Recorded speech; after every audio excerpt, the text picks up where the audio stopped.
ನೋಡಿ, ನಿನ್ನೆ ಡಿಪಾರ್ಟ್ಮೆಂಟ್ದವರು ಎಲ್ಲರೂ ಅಲ್ಲೇ ಇದ್ದರು.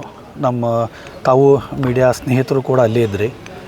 ಆ ಹುಡುಗ ಏನಿದಾನೆಲ್ಲ ಅವನು ಸ್ಟಾರ್ಟಿಂಗ್ಲಿಂದ ಅವನು ಆಗಲಿ ಅವ್ರ ತಂದೆ ಆಗಲಿ ಮಿಸ್ಗೈಡೆನ್ಸ್ ಮಾಡ್ಕೊತ ಇದ್ರು.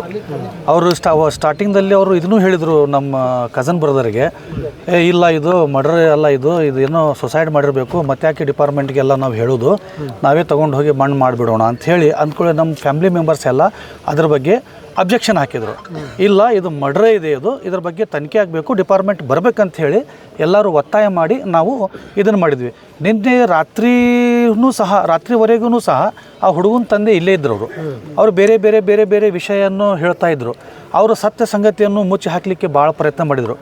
ಇವಾಗ ನಾವು ಎಲ್ಲ ಫ್ಯಾಮಿಲಿ ಮೆಂಬರ್ಸು ಮತ್ತು ಸಮಾಜದ ಎಲ್ಲ ಜನ ಸೇರಿ ನಾವು ಇವತ್ತಿನ ಒಂದು ಧರಣಿ ಮಾಡೋಣ, ಧರಣಿ ಮಾಡಿ ಎಲ್ಲರೂ ಅರೆಸ್ಟ್ ಆಗುವವರೆಗೂ ನಾವು ಇಲ್ಲಿಂದ ಡೆಡ್ ಬಾಡಿ ಒಯ್ಯಲ್ಲ ಅಂಥೇಳಿ ನಾವು ಡಿಪಾರ್ಟ್ಮೆಂಟ್ದವ್ರು ನಾವು ಹೇಳಿದ್ವಿ.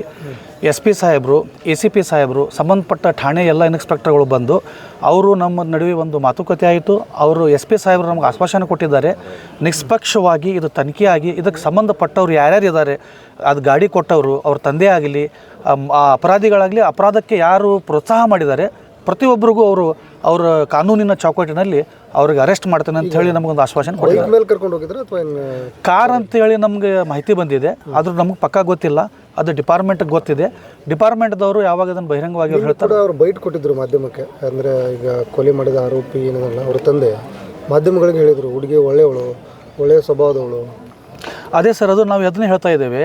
ಅವರು ಆ ಹುಡುಗಿ ತಂದೆಗೆ ಬೈಟ್ ಕೊಡ್ತಿದ್ದಿಲ್ಲ. ನೀವು ಭಾಳ ಇದರಾಗಿದ್ದೀರಿ, ಶೋಕ್ದಾಗಿದ್ದೀರಿ, ಪ್ರತಿಯೊಂದು ಅವರು ಮ್ಯಾನೇಜ್ ಮಾಡಿ ಅವ್ರದ್ದೇ ಥರದಿಂದ ಅವ್ರು ಮ್ಯಾನೇಜ್ ಮಾಡಿ ಅದು ಹೇಗಾದರೂ ಮಾಡಿ ಅದನ್ನು ಹಾಕ್ಬೇಕಂತ ಹೇಳಿ ಅವ್ರು ಭಾಳ ಪ್ರಯತ್ನ ಮಾಡಿದರು. ಬಟ್ ಅದು ಸತ್ಯ ಸಂಗತಿ ಯಾವತ್ತೂ ಬಚ್ಚಿಡೋಕೆ ಸಾಧ್ಯ ಇಲ್ಲ. ಅದು ಅವ್ರ ಖುದ್ದು ಅವ್ರ ಮಗನೇ ಆರೋಪಿ ಇದ್ದಾನೆ, ಅವನು ಡಿಪಾರ್ಟ್ಮೆಂಟ್ದವ್ರದ್ದು ಅಂತಾರೆ ಒಪ್ಕೊಂಡಿದ್ದಾನೆ ಅಂತ.